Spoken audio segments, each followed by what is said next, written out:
Assalamualaikum warahmatullahi wabarakatuh. Alhamdulillah, wassalatu wassalamu ala rasulillah Nabil Mustafa Muhammad bin Abdullah. Pemirsa sekalian, lama saya tidak tampil kembali di YouTube karena banyak alasan lah ya. Sakit lah, kemudian juga anak saya nggak sempat syuting lah, dan seterusnya. Baru kali ini, tepatnya tanggal 28 Oktober 2016, bertepatan dengan peringatan Sumpah Pemuda, saya kembali hadir di tengah pemirsa sekalian. Sebulan ini, kaum muslimin Indonesia heboh dengan berita tentang penistaan terhadap Al-Quranul Karim. Kenapa kita umat Islam tersinggung, geram, malah menggelar aksi demo? Ya, di 2 pekan yang lalu itu demonya sampai puluhan ribu, mungkin angkanya lebih dari itu. Mengekspresikan ketidaksukaan kepada siapapun yang menistakan dan menodai Al-Quranul Karim. Apakah itu gubernur DKI, apakah siapa, pokoknya kita semuanya tersinggung. Perlu dipahami bahwa penistaan agama, penodaan terhadap Al-Quranul Karim di Indonesia adalah melanggar hukum positif. Karena di Indonesia ada undang-undang itu. Dan beberapa kali kejadian dan sudah ditangkap, kemudian disidik, dituntut oleh jaksa di pengadilan, disidangkan dan divonis. Ada yang 4 bulan, ada yang sekian bulan dan seterusnya. Karena di Indonesia penistaan terhadap agama adalah hal yang bersifat kriminal yang harus dituntut yang harus dituntut oleh pengadilan sehingga kemudian divonis dengan hukuman. Tentu saya tidak akan bicara tentang detail bagaimana penistaan terhadap Al-Quran terjadi. Lebih kepada kenapa kita kaum muslimin itu menjadi tersinggung, menjadi terhina, ternistakan diri dan komunitas kita sebagai kaum muslimin ketika Al-Quran itu dinista. Itu disebabkan tidak lain dan tidak bukan bahwa Al-Quran itu adalah mulia. Makanya kan disebut Al-Quranul Karim, Al-Quranul Azim, Quran yang mulia, Quran yang agung. Dari mana kemuliaan Al-Quran itu? Atau kenapa Al-Quran disebut mulia atau agung itu? Minimal ketika kita mengetahui tentang definisinya, maka kita tahu bahwa Al-Quran itu adalah mulia, bahwa Al-Quran itu adalah agung. Apa definisi Al-Quran yang disepakati oleh para ulama? Adalah sebagai berikut. Kalamullah al-munazzal ala qalbi Muhammad sallallahu alaihi wasallam biwasitati Jibril alaihi salam al-matlu wal mutawatiri al-muta'abbad bitilawatihi min suratil Fatihah ila suratil Nas hudan linnas likhrajihim minadh-dhulumati ila nur. Ini definisi bahasa Arab tentu saja. Apa maksud dari definisi itu? Artinya adalah kalamullah, firman Allah yang diturunkan kepada Nabi Muhammad sallallahu alaihi wasallam melalui perantaran Jibril.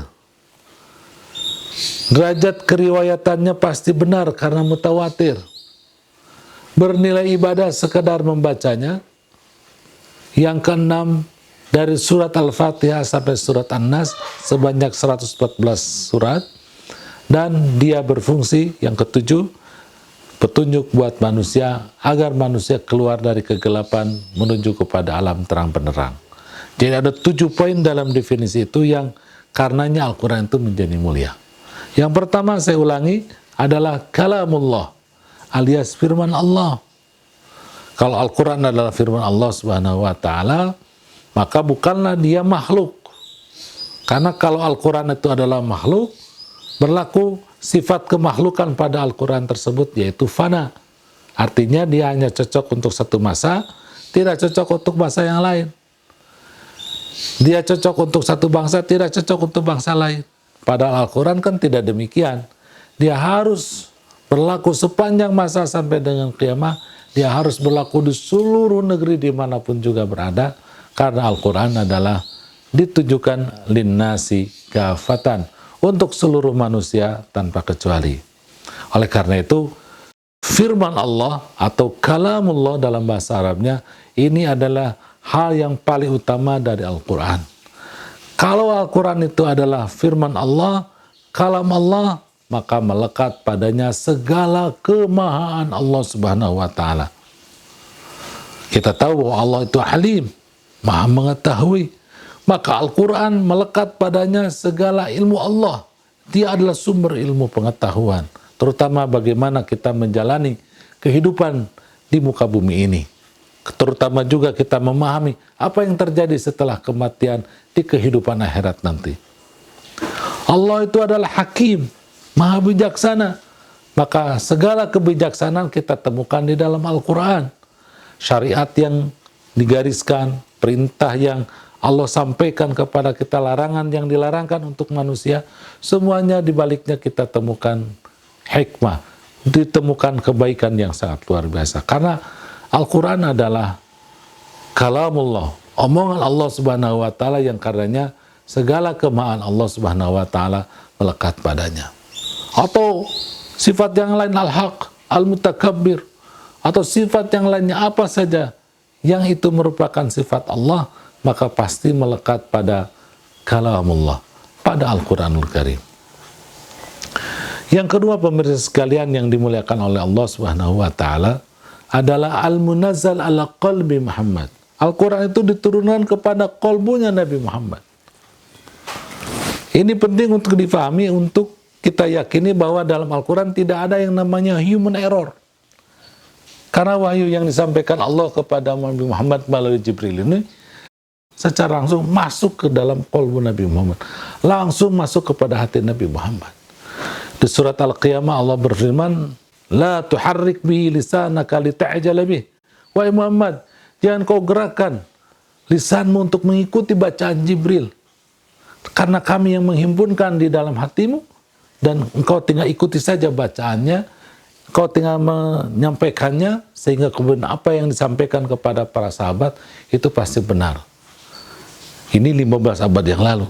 Kalau sekarang kita mengenal apa yang disebut dengan transfer data, lagu sekian puluh menit atau sekian puluh lagu, film sekian 10 jam, ya, itu ditransfer hanya dalam hitungan detik bisa, dan utuh, tidak ada yang berkurang satu dengan satu sumber dari data itu dengan yang kemudian tepat di mana kita memindahkan data tersebut.